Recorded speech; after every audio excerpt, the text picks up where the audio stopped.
नमस्कार दोस्तों, civil service institute में एक बार फिर से आप सभी का स्वागत है। तो आज यहाँ पे हम डिस्कस करते हैं यूपीपीसीएस प्रीलिम्स का जो सेकंड पेपर होता है, जिसको कि हम सीसैट का पेपर कहते हैं, उसके बारे में। उसका एक छोटा सा पार्ट है जिसको कि कहते हैं इंटरपर्सनल एंड कम्युनिकेशन स्किल। ठीक है। तो इससे और डिसीजन मेकिंग, इन दोनों टॉपिक को आप मिला दोगे तो आपको लगभग 24 से लेके 25 प्रश्न के आसपास हर साल पूछे जाते हैं। इसके बाद का जो रेशियो होता है वो मैथमेटिक्स का है, रीजनिंग का है और हिंदी का है। अगर आप इसका सिलेबस देखोगे, आप ऑफिशियल सिलेबस में देखेंगे तो आपको सिर्फ वहां पे इतना लिखा रहेगा, अंतर्वैयक्तिक क्षमता जिसमें संप्रेषण कौशल भी समाहित होगा। ठीक है, इतना है। और उसके बाद फिर निर्णय क्षमता और समस्या समाधान। तो ये जो दो टॉपिक हैं आपके सिलेबस के, उससे रिलेटेड जो लास्ट ईयर महत्वपूर्ण जो प्रश्न पूछे गए हैं यूपीपीसीएस प्रीलिम्स में सेकंड पेपर में, वो हमने सारे यहाँ पे लिए हैं। देख, यहाँ पे आप देख रहे हो 2023 के पेपर में इन दोनों टॉपिक से रिलेटेड जितने प्रश्न पूछे गए वो आपको यहाँ पे सारे मिल जाएंगे। और कुल मिला के लगभग अगर आप देखें तो 2023 में 26 प्रश्न पूछे गए दोनों टॉपिक को मिला के। ठीक है, डिसीजन मेकिंग और इंटरपर्सनल स्किल को लेके। इसके बाद फिर ऐसे ही 2022 में और ऐसे ही करते करते 2018 तक का हम जाएंगे पूरा। यानी आप ये कह सकते हैं कि 6 साल के पेपर को पूरा हम यहाँ पे डिस्कस करेंगे, उनको सॉल्व आउट करेंगे, सारी चीज़ों को यहाँ पे देखते चलेंगे। ठीक है। तो यहाँ पे वन बाय वन सारी चीज़ों को हम डिस्कस करते हैं। इसमें सबसे पहला जो प्रश्न है, देखिए, हाँ, दो चीज़ें मैं बताऊंगा इसमें, हिंदी और इंग्लिश दोनों वर्जन काफ़ी इंपॉर्टेंट है। क्योंकि हिंदी जो होता है कई बार इतना टफ हो जाता है कि हम उसको व्यवहारिक रूप में नहीं समझ पाते हैं। तो इंग्लिश भी जरूरी है, उसको दोनों को आपको पढ़ना पड़ेगा और दोनों चीज़ें आपको बेहतर तरीके से समझनी पड़ेंगी। ठीक है। तो चलिए शुरू करते हैं वन बाय वन। इसमें सबसे पहला जो प्रश्न दिया गया है, एल्गोरिथम एक प्रकार है किसका?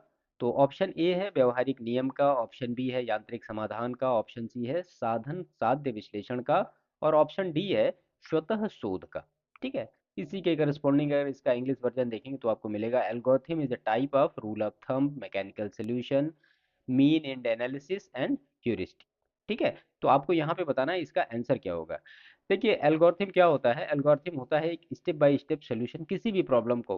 किस आपने अगर कंप्यूटर पढ़ा है, उसके बारे में आपको इन्फॉर्मेशन है, तो आपको वहाँ पे एल्गोरिथम मिला होगा।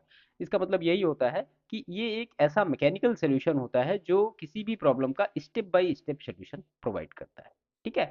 तो यहाँ पे मैकेनिकल सोल्यूशन इसका ऑप्शन सही होगा, ऑप्शन बी, यानी यांत्रिक समाधान जो है ये इसका करेक्ट ऑप्शन होगा। क्लियर? देखिए, एल्गोरिथम बना के किसी भी चीज को हम कम समय में कर सकते हैं in comparison to human mind. Okay. Question number 2 है, निम्नलिखित में से कौन संचार में एक मनोवैज्ञानिक बाधा नहीं है? करस्पॉन्डिंग इसका इंग्लिश देखें तो, which one of the following is not a psychological barrier in communication? Option A है अनवधान, ऑप्शन बी है शारीरिक रूप से व्यक्त संकेत, ऑप्शन सी है संचार में अविश्वास, और ऑप्शन डी है समय से पूर्व मूल्यांकन। इसके करस्पॉन्डिंग इंग्लिश देखेंगे तो और यहाँ पे ऑप्शन ए आपको मिलेगा, ये I N T in attention, option B है bodily expressed message, option C है distract in communication, option D है प्रीमेच्योर एवैल्यूएशन। ठीक है। देखिए, प्रश्न पूछा जा रहा है कौन संचार में एक मनोवैज्ञानिक बाधा नहीं है। तो हम सबसे पहले समझते हैं संचार में मनोवैज्ञानिक बाधा होती क्या है। देखिए, संचार में मनोवैज्ञानिक जो बाधा होती है वो होती है अनवधान। ठीक है। संचार में अविश्वास तथा समय से पूर्व मूल्यांकन आदि, ये सब जो है एक मनोवैज्ञानिक बाधा होती है, जिसको कि हम साइकोलॉजिकल बैरियर कहते हैं। जबकि शारीरिक रूप से व्यक्त संदेश क्या होते हैं? मनोवैज्ञानिक बाधा नहीं होते हैं। तो यहाँ पे जो ऑप्शन होगा, ऑप्शन बी करेक्ट होगा।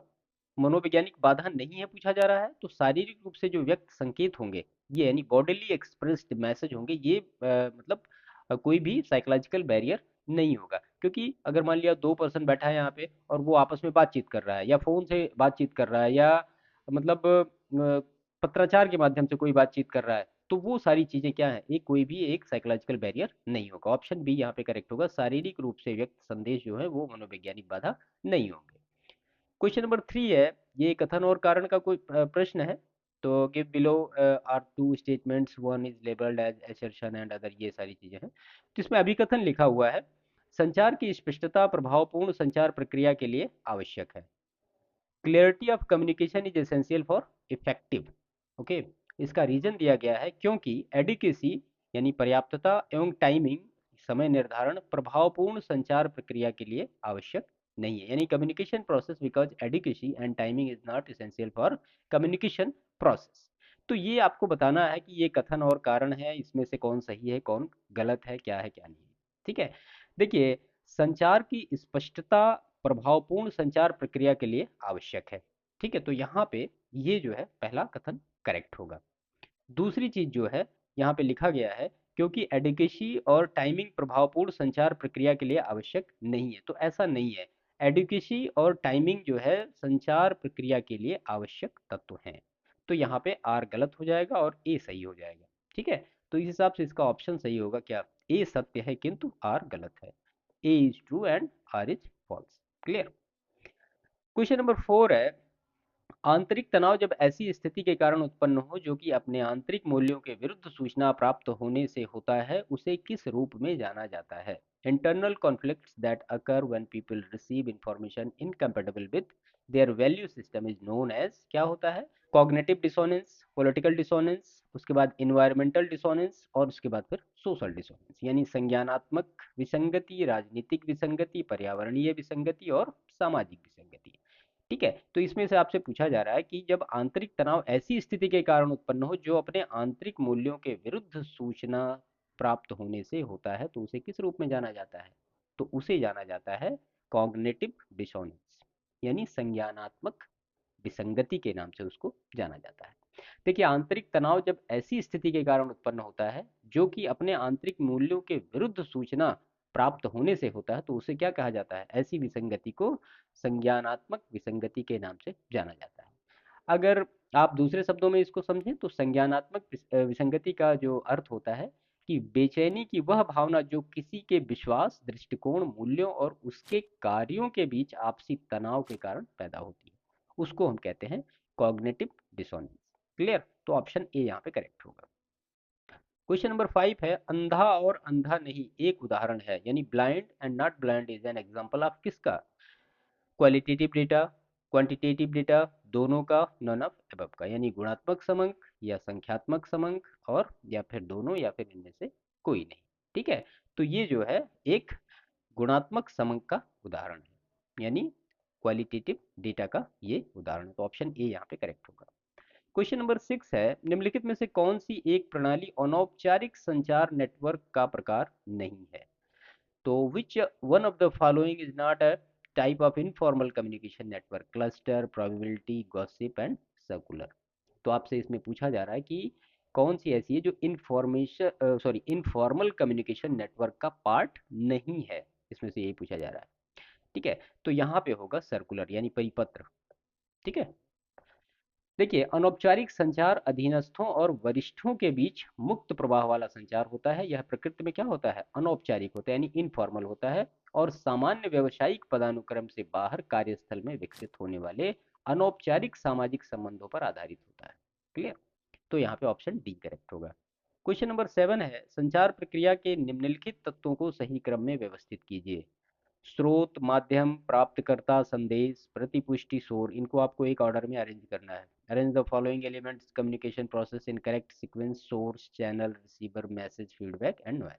ठीक है, तो इनका जो करेक्ट ऑर्डर होगा वो क्या होगा, पहले होगा 1 4 2 3 6 5। ठीक है, तो पहले क्या आएगा, पहले आएगा स्रोत, उसके बाद आएगा संदेश, उसके बाद आएगा क्या, माध्यम, उसके बाद फिर आएगा प्राप्तकर्ता, और उसके बाद फिर आएगा शोर, और उसके बाद फिर क्या आएगा, प्रतिपुष्टि यानी फीडबैक। फीडबैक सबसे लास्ट में लिया जाता है ना, तो यहाँ पे ये ऑर्डर करेक्ट होगा। क्लियर। क्वेश्चन नंबर 8 है, ये असर्शन और रीजन का एक प्रश्न दिया गया है। तो अभिकथन है, अंतरवैयक्तिक आकर्षण सामाजिक अंतरक्रिया का एक भाग है, और कारण इसका दिया गया है, यह उत्तरजीविता हेतु आवश्यक है। असर्शन है, interpersonal attraction is a part of social interaction, और रीजन जिसका दिया गया, it is necessary for survival. Clear, तो यहाँ पे दोनों ही चीजें ये जो दी गई हैं, ये इसमें आर गलत होगा और ए सही होगा। ठीक है, यानी इंटरपर्सनल जो अट्रैक्शन होता है ये सोशल इंटरेक्शन का एक पार्ट होता है, लेकिन ये सर्वाइवल के लिए नेसेसरी नहीं होता है। देखिए, अंतरवैयक्तिक आकर्षण जो होता है वो सामाजिक अंतरक्रिया का एक भाग है, और यह उत्तरजीविता हेतु आवश्यक नहीं है। क्लियर, तो यहाँ पे ऑप्शन ए करेक्ट होगा। इसके बाद क्वेश्चन नंबर 9 है, समव्यवहार विश्लेषण सिद्धांत को मूलतः सर्वप्रथम किसने विकसित किया, यानी originally who developed the concept of transactional analysis. तो यहाँ पे साइंटिस्ट का नाम आपको याद होना चाहिए, एरिक बर्न ने। ठीक है। क्वेश्चन नंबर 10 है, निम्नलिखित में से कौन श्रवण का तत्व नहीं है, विच one of the following is not a component of listening. अनुनय, प्रतिक्रिया करना, मूल्यांकन और संवेदन, इसमें से क्या इसका पार्ट नहीं है। तो यहाँ पे अनुनय जो है ये श्रवण का पार्ट नहीं। देखिए श्रवण के तत्व में क्या क्या शामिल होता है, तो उसमें संवेदन शामिल होता है, प्रतिक्रिया करना शामिल होता है, मूल्यांकन करना शामिल होता है, उसका व्याख्या करना तथा स्मरण, ये सारी चीजें शामिल होती हैं। अनुनय जो है ये शामिल नहीं है। क्लियर। क्वेश्चन नंबर 11 है, एसर्शन और रीजन का प्रश्न दिया गया है। तो अभिकथन है यहाँ पे, मौखिक संचार एक उपयोगी संचार का माध्यम है। Oral communication is a useful channel of communication. और इसका रीजन जो दिया गया है, क्योंकि मौखिक संचार में कहा गया है इसका प्रमाण नहीं रहता। जो मौखिक संचार में कहा जाता है उसका प्रमाण नहीं रहता। आपको यहाँ पे बताना है कौन सा सही है कौन सा गलत है। ठीक है। तो यहाँ पे देखिए मौखिक संचार क्या है, उपयोगी संचार का एक माध्यम है, और मौखिक संचार में क्या कहा गया है तो सही बात है, इसका कोई प्रमाण नहीं रहता है। तो ऑप्शन डी यहाँ पे करेक्ट होगा।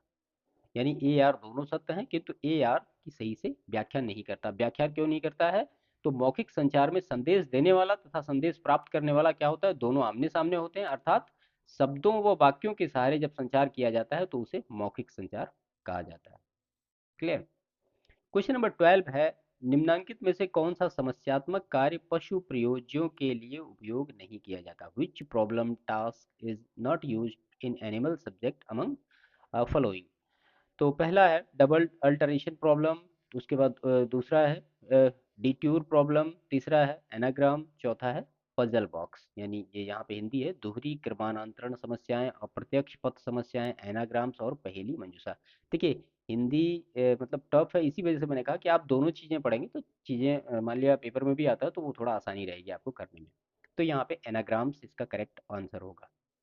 क्लियर। देखिए एनाग्राम्स क्या होते हैं, एनाग्राम्स जो होते हैं वो समस्यात्मक कार्य पशु प्रयोज्यों के लिए उपयोग नहीं किया जाता है। एनाग्राम्स क्या है, एनाग्राम शब्द का एक खेल है, जिसमें किसी शब्द या वाक्यांश के अक्षरों को पुनः व्यवस्थित करके एक नया शब्द बनाना होता है, और सभी मूल अक्षरों को केवल एक बार उपयोग करने की अनुमति होती है। क्वेश्चन नंबर 13 है, इनमें से कौन सा संचार तंत्र किसी व्यक्ति को अपने से उच्च अधिकारी अथवा अपने अधीनस्थ अधिकारी को गोपनीय सूचना देने की प्रेरणा देता है। Which communication network promotes an individual to communicate confidential information only with his immediate superior or subordinate। तो इसमें से पहला है गपशप श्रृंखला, समूह श्रृंखला, और इसका जो तीसरा ऑप्शन है एकल श्रृंखला, और इसका जो चौथा ऑप्शन है वो चक्र श्रृंखला। ठीक है। तो वो सिंगल चैन के माध्यम से ऐसी चीजें पॉसिबल हैं। ठीक है।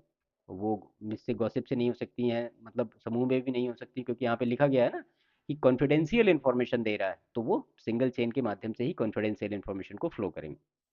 क्वेश्चन नंबर 14 है, संचार मॉडल में विचारों को संदेश में डालने की प्रक्रिया को किस रूप में जाना जाता है।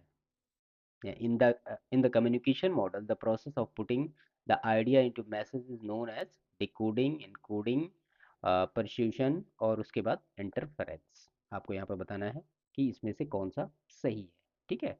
तो यहाँ पे इनकोडिंग जो है ये करेक्ट ऑप्शन होगा। यानी संचार मॉडल में विचारों को संदेश में डालने की प्रक्रिया को संकेतीकरण के रूप में जाना जाता है। देखिए संचार मॉडल में विचारों को संदेश में डालने की प्रक्रिया को किसके नाम से जाना जाता है, इनकोडिंग के नाम से जाना जाता है। और इनकोडिंग का अर्थ क्या है कि किसी पूर्व निर्धारित वर्ग के अंतर्गत प्राप्त उत्तर की आंशिक या संख्यात्मक संकेत निर्धारित करना होता है। इसकी कुछ मुख्य विशेषताएं होती हैं, यहाँ पे हम नोट कर लेते हैं। तो पहला जो होता है वो होता है संकेत या प्रतीक जिसको आप कह सकते हैं। दूसरा जो होता है वो है श्रेणीबद्धता, श्रेणीबद्धता। तीसरा जो है वो है श्रेणीकरण, और चौथा जो आपको आएगा वो आएगा सारणीकरण। ठीक है। तो ये जो है संचार मॉडल में विचारों को संदेश में डालने की प्रक्रिया का एक माध्यम है। क्लियर। क्वेश्चन नंबर 15 है, पारा लैंग्वेज रिलेटेड है किससे, यानी पारा भाषा जिसको कहते हैं, तो वो non verbal communication, verbal communication, interpersonal skill and downward communication.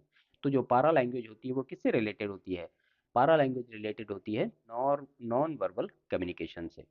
ठीक है। देखिए पारा लैंग्वेज जो होती है वो अवाचिक संप्रेषण से मतलब संबंधित होती है, जिसको कि हम कहते हैं नॉन वर्बल कम्युनिकेशन। इसके अंतर्गत आवाज की गुणवत्ता है, स्वर, ध्वनि, बोलने की दर और तारत्व, मुस्कुराना, हंसना, जम्हाई लेना इत्यादि सब आता है। तो यहाँ पे ऑप्शन ए करेक्ट होगा। ठीक है। इसके बाद क्वेश्चन नंबर 16 है, यदि कोई प्रयोज्य किसी समस्या का समाधान अपने पूर्वानुभव के आधार पर करने का प्रयास करता है तो इसे क्या कहा जाता है? If the subject attempt to solve the problem on the basis of his past experience it is called क्या? Transfer effect, confirmation bias, mental set, और उसके बाद फिर नन ऑफ एबव। अंतरण प्रभाव, पुष्टिकरण पक्षपात, मानसिक विन्यास, या फिर इनमें से कोई नहीं। तो यहाँ पे जो होगा वो मेंटल सेट होगा, यानी मानसिक विन्यास के आधार पर वो सारी चीजें होती हैं। देखिए यदि कोई प्रयोज्य किसी समस्या का समाधान अपने पूर्वानुभव के आधार पर कर रहा है तो इसे क्या कहा जाएगा? उसे मानसिक विन्यास के नाम से जाना जाएगा। इसमें क्या होगा कि प्रवृत्ति संभवतः पिछले ज्ञान यानी जो पिछला होगा उसी के द्वारा संचालित हो रही होगी। क्वेश्चन नंबर 17 है, किसने कहा था निर्णय व्यवहार विकल्पों का मूल्यांकन तथा उसमें उनमें से चयन करना है? Who has said decision making involve evaluating alternatives and making choice among them? तो ये आपको बताना है यहाँ से कि इसमें किसने कहा था। तो ये सेंटार्क ने कहा था। ठीक है, सेंटार्क का यहाँ पे ऑप्शन करेक्ट होगा। क्वेश्चन नंबर 18 है, समस्या समाधान की निम्नलिखित विधियों में से कौन सी एक विधि सफलता पाने की गारंटी देती है? विच one of the following method of the problem solving gives guarantee of success? तो यहाँ पे ह्यूरिस्टिक मेथड है, प्लानिंग मेथड है, एल्गोरिथमिक मेथड है, फिर बैकवर्ड मेथड है। अभी हमने ऊपर ही देखा है कि इसका सही क्या आंसर होगा। तो वो एल्गोरिथम मेथड जो होगा वो एक करेक्ट मेथड मतलब आपको एक गारंटी प्रोवाइड करता है। क्वेश्चन नंबर 19 है। देखिए आप पेपर देखते हैं ना तो आपको ये अंदाजा होता है कि यार क्वेश्चन रिपीट हो रहे हैं कि नहीं हो रहे हैं। प्रश्न अगर हम कर रहे हैं लास्ट ईयर के प्रश्न तो उससे हमें क्या फायदा मिलेगा? ये सारी चीजें, ये सारे प्रॉफिट्स होते हैं आपको लास्ट ईयर पेपर सॉल्व करने के। ठीक है। क्वेश्चन नंबर 19 है, निम्नलिखित में से कौन सा एक समस्या समाधान की विधि के रूप में लोगों द्वारा उपयोग में नहीं लाया जाता है? तो which one of the following is not used by the people as the method of problem solving? पहला है trial and error, functional fixedness, algorithms और ह्यूरिस्टिक्स। ठीक है। तो आपको बताना है इसमें से कि समस्या समाधान की विधि के रूप में किसको उपयोग में नहीं लाया जाता है। तो यहाँ पे जो फंक्शनल फिक्स्डनेस होता है इसको नहीं लाया जाता, बाकी तो सबको ट्रायल एरर भी हम करते हैं, एल्गोरिथम भी लगाते हैं और ह्यूरिस्टिक मेथड भी करते हैं इन सारी चीज़ों पर। तो यहाँ पे ऑप्शन बी जो है ये करेक्ट होगा। क्वेश्चन नंबर 20 है, प्रत्यारात्मक स्थिरता समस्या समाधान प्रक्रम में उत्पन्न करती है, यानी functional fixedness produce solving process in problem. तो partial facilitation sorry, blocking, no effect और फैसिलिटेशन। तो आंशिक सहायता, बाधा, कोई प्रभाव नहीं और सहायता। तो आपको यहाँ पे बताना है क्या सही होगा। तो यहाँ पे ब्लॉकिंग जो होगा ये होगा। प्रत्यारात्मक स्थिरता समस्या समाधान प्रक्रम उत्पन्न करती है तो वो है बाधा। क्वेश्चन नंबर 21 है, निम्नलिखित विकल्पों में से किसी एक विकल्प को चुनिए जो अफवाह को सुलझाने का तरीका न हो। Select one alternatives from the following which is not the way of dealing with rumours. तो पहला है यूज ऑफ रिलायबल सोर्स, दूसरा है रिडक्शन ऑफ कॉजेज, तीसरा है प्रोवाइडिंग फैक्ट्स और चौथा है cancelments of fact from leaders of community. Hindi आपको यहाँ पे लिखिए, विश्वसनीय स्रोत का प्रयोग करना, कारणों को कम करना, तथ्य उपलब्ध कराना, समुदाय के नेताओं से तथ्य को छुपाना। तो आपको यहाँ पे बताना है इसका कौन सा सही है। तो यहाँ पे समुदाय के नेताओं से तथ्य छुपाना जो है ऑप्शन ये सही है। जो अफवाह को सुलझाने का तरीका ना हो तो ये जो है ऐसा नहीं होना चाहिए। Clear.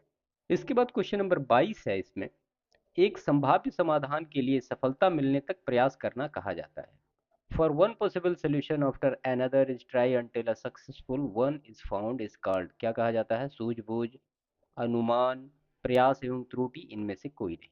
Insight, guesses, trial and error और नन ऑफ एबव। आपको इसमें से बताना है कि इसका सही उत्तर क्या होगा। तो मुझे लगता है बेसिकली आप इसको समझ रहे होंगे, उसको कहते हैं प्रयास एंड त्रुटि, ट्रायल एंड एरर। यही तो हम करते हैं ना। क्वेश्चन नंबर 23 है, समस्या समाधान में कोहलर के द्वारा किस प्रकार की समस्या का प्रयोग किया गया? Which type of problem was used by Kohler in problem solving? Verbal materials, detour problem, puzzle box और फिर नन ऑफ एबव, यानी शाब्दिक सामग्री, अप्रत्यक्ष पद समस्याएं, पहेली, मंजूषा और इनमें से कोई नहीं। ठीक है। तो कोहलर के द्वारा जो यूज किया गया था वो अप्रत्यक्ष पथ समस्याएं यूज किया गया था। यानी डिट्यूर प्रॉब्लम्स को यूज किया गया था। क्लियर। क्वेश्चन नंबर 24 है, कथन दिया गया है कॉलेज के छात्रों को राजनीतिक गतिविधियों में भाग लेने से प्रतिबंधित किया जाना चाहिए। College student should be restricted for participating in political activities. ये थोड़ा इधर उधर हो गया है। तो इसके उसमें तर्क दिया गया है, हाँ कॉलेज के छात्रों को अपनी पढ़ाई पर ध्यान देना चाहिए। और इसका जो दूसरा तर्क दिया गया है, हाँ कॉलेज राजनीतिक दलों के लिए जंग का मैदान बनते जा रहे हैं। अब आपको यहाँ पे बताना है कि कौन सा सही है। देखिए ये लॉजिकल जो है ना, उसमें लॉजिकल एनालिटिकल एबिलिटी उसका ये प्रश्न है, ये भी आ गया इसी में। तो आपको बताना है इसमें से कौन सा सही है। तो आप इसको सबसे पहले तो यहीं पे पढ़िए एक बार फिर से कि कॉलेज के छात्रों को राजनीतिक गतिविधियों में भाग लेने से प्रतिबंधित किया जाना चाहिए। जब कथन ये कह रहा है कि प्रतिबंधित किया जाना चाहिए, तो जाहिर सी बात है उसका जो कारण होगा, ये एक फैक्ट होगा यहाँ पे स्ट्रांग होगा कि कॉलेज जो है वो राजनीतिक दलों के लिए जंग का मैदान बनते जा रहे हैं। अब कॉलेज के छात्रों को राजनीतिक गतिविधियों में भाग लेने से प्रतिबंधित किया जाना चाहिए, तो हाँ कॉलेज राजनीतिक दलों के लिए जंग का मैदान बनते जा रहे हैं, यही तर्क इसका सही होगा, यानी ऑप्शन बी यहाँ पे करेक्ट होगा। इसके बाद आगमनात्मक तर्क है, ठीक है, वो क्या है, तो विशिष्ट से सामान्य सिद्धांत पर, सामान्य से विशिष्ट सिद्धांत पर, दोनों प्रकार के सिद्धांत पर, इनमें से कोई नहीं। Inductive reasoning is based on specific to general principle, general to specific principle, both type of principle, और नन ऑफ एबव।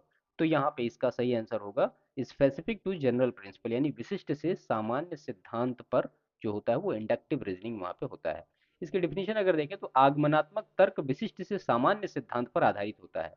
तर्क की जिस प्रक्रिया में एकाकी प्रेक्षक के ज्ञात तथ्यों को जोड़कर अधिक व्यापक कथन निर्मित किया जाता है, उसको क्या कहा जाता है, आगमनात्मक तर्क कहा जाता है।